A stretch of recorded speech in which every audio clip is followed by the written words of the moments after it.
Hi! Today on Araw-Araw Filipino, we will learn about gerund nouns that we can form with the prefix pag. Let us begin with two example sentences. I am fond of spicy food. Mahilig ako sa maanghang na pagkain. I am, ako, fond, mahilig, of, sa, spicy, maanghang, and food, pagkain. Spicy food, maanghang na pagkain. You should avoid eating too much. Dapat iwasan mo ang pagkain ng sobra. You, mo, should, dapat, avoid, iwasan, eating, pagkain, too much, sobra, eating too much, pagkain ng sobra.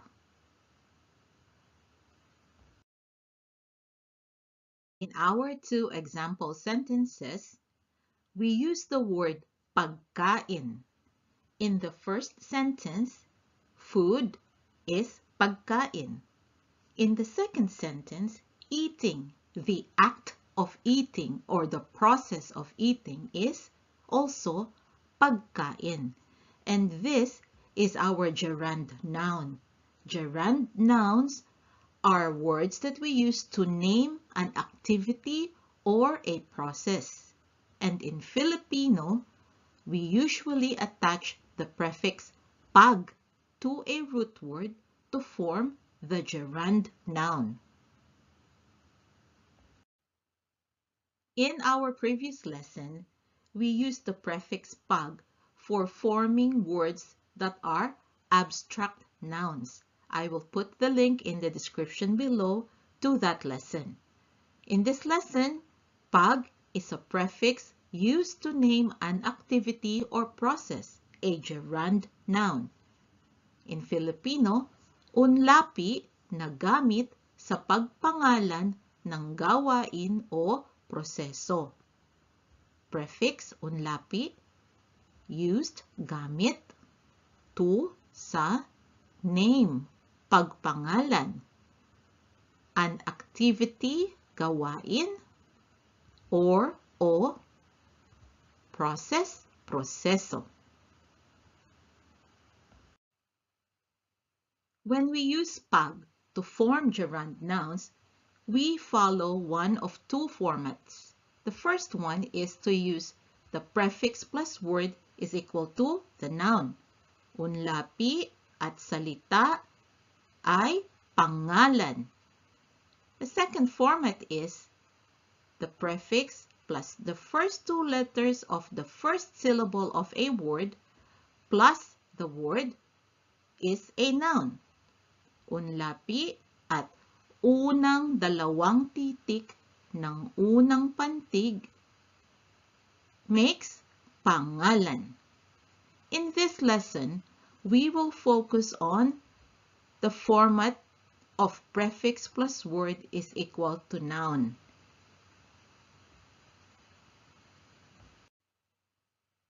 Now let us look at some gerund nouns that we can form by using pag plus the root word. So the verb root for breathe is hinga. Move, galaw. Sleep, tulog. Walk, lakad. Run, takbo. The gerunds that we can form from this are breathing, paghinga. Moving, paggalaw. Sleeping, pagtulog. Walking, paglakad. And running, pagtakbo.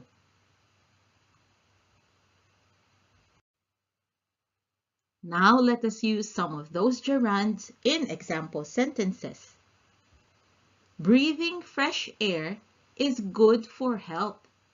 Mabuti para sa kalusugan ang paghinga ng sariwang hangin. Breathing, paghinga. Fresh, sariwa. Air, hangin. Good, mabuti. For, para sa. Health, kalusugan. Sleeping is also important. Mahalaga rin ang pagtulog. Sleeping, pagtulog. Also, rin. Important, mahalaga. And walking helps too. At nakakatulong din ang paglakad. And at. Walking, paglakad. Helps, nakakatulong. And to is din. Let us learn some more gerund nouns. The list I've chosen are words that refer to bodily functions. The verb root for blow is singa, sneeze, hatsing, cough, ubo, pee, ihi, and poo, tae. Blowing, pagsinga. Sneezing, paghatsing. Coughing, pag-ubo. Peeing, pag-ihi. And pooing, pagtae. Before I forget, you notice that there is a dash in some words. As with previous lessons, when we use pag and it is followed by a root word that starts with a consonant, we simply join the two words together, pagsinga, paghatsing. But if the root word starts with a vowel, then we use a dash right after pag, pag-ubo, pag-ihi. Now let us look at some sentences using those words. Your sneezing is one after another. Sunod-sunod ang paghatsing mo. Your, mo, sneezing, paghatsing, one after another, sunod-sunod. My nose hurts from frequent blowing. Masakit ang ilong ko sa madalas na pagsinga. My, ko, nose, ilong, hurts, masakit. From, sa, frequent, madalas. Blowing, pagsinga.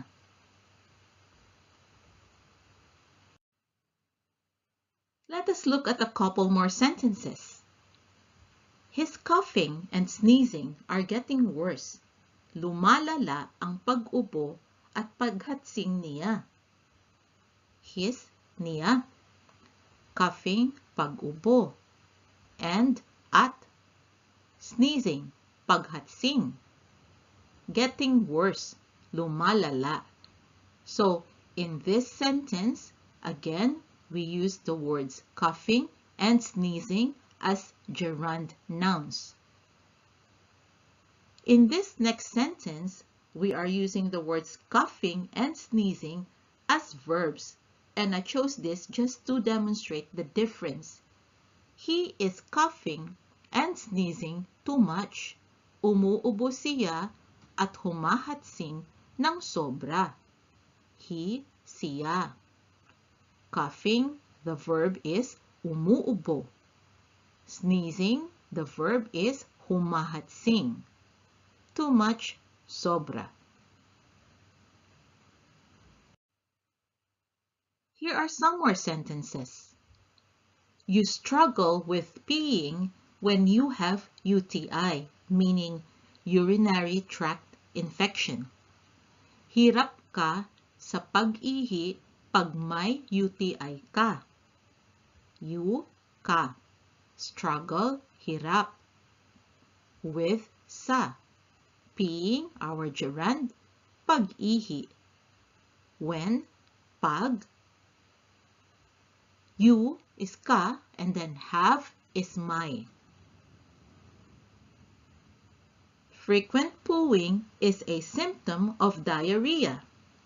Sintomas ng diarrhea ang madalas na pagtae. Frequent, madalas.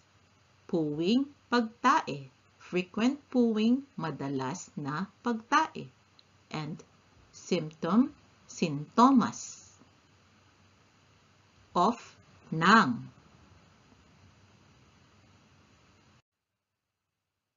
Here are some more gerund nouns which you can use for your practice. So starting with the root word or the verb root, drink is inom. Sing, kanta. Dance, sayaw. Ascend, meaning to climb or go upwards, akyat. And descend, to go down, is baba. The gerund nouns are drinking, pag-inom. Singing, pagkanta. Dancing, pagsayaw. Ascending or climbing or going up is pag-akyat. Descending or going down, pagbaba.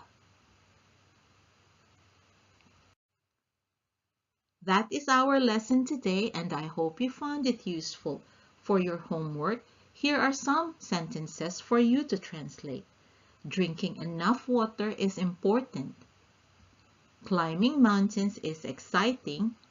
She has a talent in dancing. Translate this into Filipino sentences using pag to form gerund nouns. Have fun! I hope you can join us again next time on Araw-Araw Filipino. Thank you. Salamat po. Now, a few words from my son, Max. Thought this video was cool? Watch the next one and like and subscribe to the channel too if you haven't yet. Bye-bye! Bye!